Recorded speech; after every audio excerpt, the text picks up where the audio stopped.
Kal Kvadosh Venichbad, nous sommes à la veille de Shabbat Hagadol, ce grand Shabbat dont le nom est ainsi exprimé parce qu'il précède la fête de Pessah, et ce donc pour de multiples raisons. Il s'appelle le grand Shabbat. Le premier grand Shabbat du peuple d'Israël fut précisément celui qui précéda historiquement la sortie d'Égypte. Cette année-là, la néoménie de Nissan, c'est-à-dire de Rosh Chodesh Nissan, du nouveau mois, tomba un jeudi. Et le Shabbat avant Pessah, eh bien, ce fut précisément le 10 Nissan.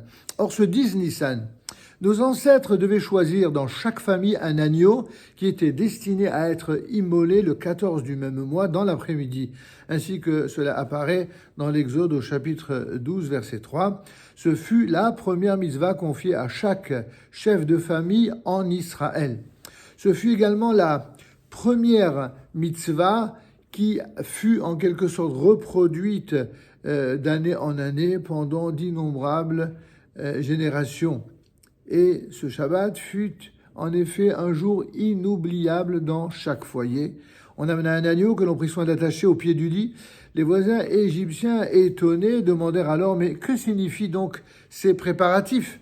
À quoi les Juifs répondirent « D'ici 4 jours, sur l'ordre de notre Dieu, nous devons immoler cette brebis. » Mais les Égyptiens n'osèrent pas protester contre ce qu'ils devaient considérer ici comme un acte sacrilège. Ce fut donc en vérité un grand Shabbat, préparant des lendemains bien plus grandioses encore.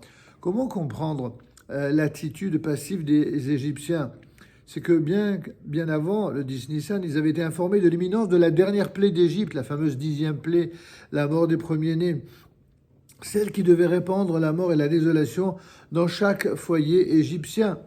Lorsqu'ils virent les préparatifs de départ de leurs voisins juifs, ils se rendirent compte que l'heure du destin s'approchait pour eux.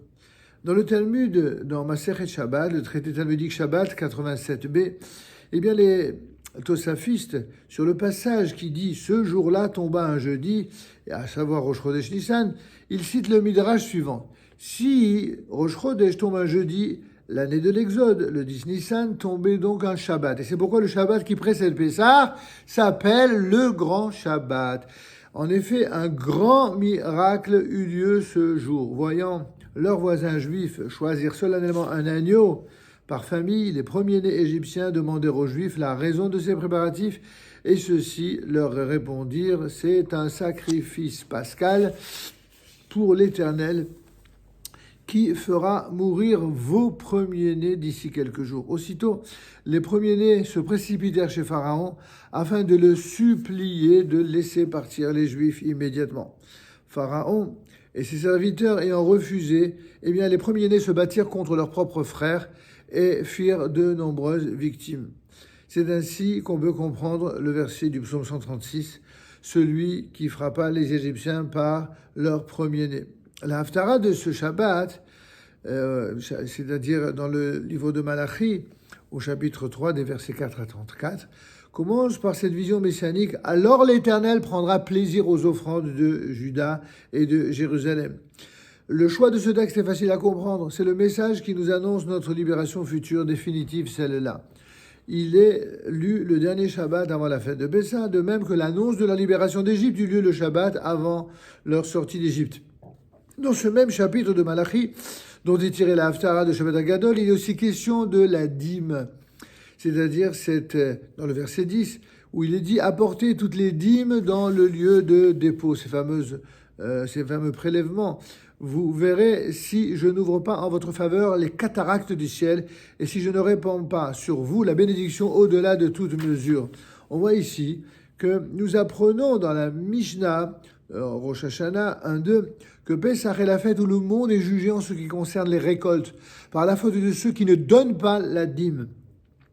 Eh bien ainsi, le ciel se fermerait et la famine régnerait. En donnant la dîme, au contraire, il bénéficierait de la bénédiction du ciel. Nous voyons ici qu'il y a un lien étroit entre la bénédiction du ciel sur le plan matériel et tout simplement la justice, ce que d'aucuns appellent la justice sociale et qui prétendent y parvenir en se déconnectant du divin. La Torah vient et nous dit exactement le contraire. Là où il n'y a pas de divin, il n'y a jamais de justice. Jamais, au grand jamais. Et même ceux qui instrumentalisent des valeurs qui nous ont pourtant été communiquées par la Torah, lorsqu'elles se déconnectent du divin, du coup, eh bien, ils se déconnectent de la justice. Et c'est ce que, malheureusement, nous voyons, des phénomènes auxquels nous assistons de façon régulière.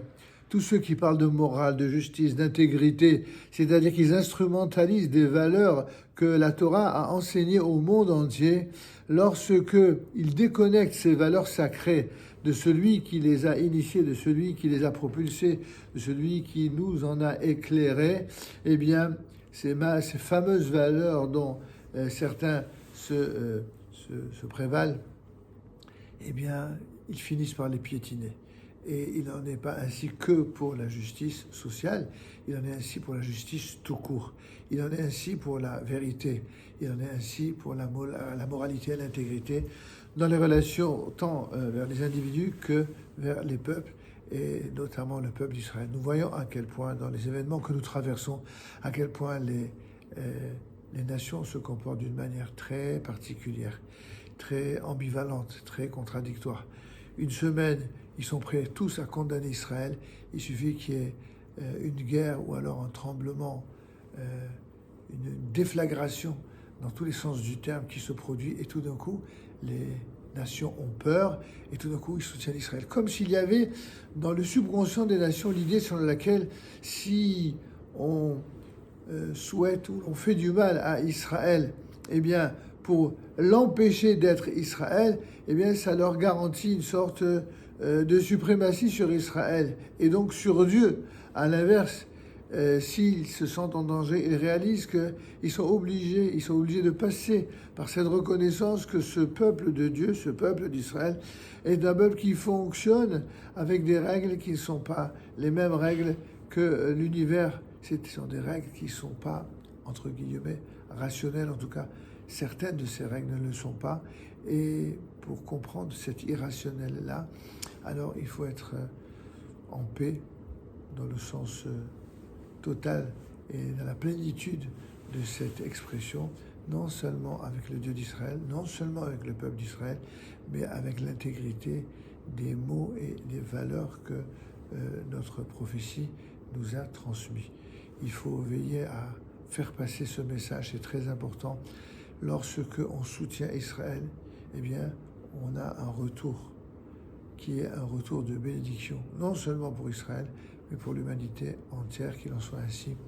Amen, Kenny Rasson, Shabbat, Hagadol, Shalom, Umevorach.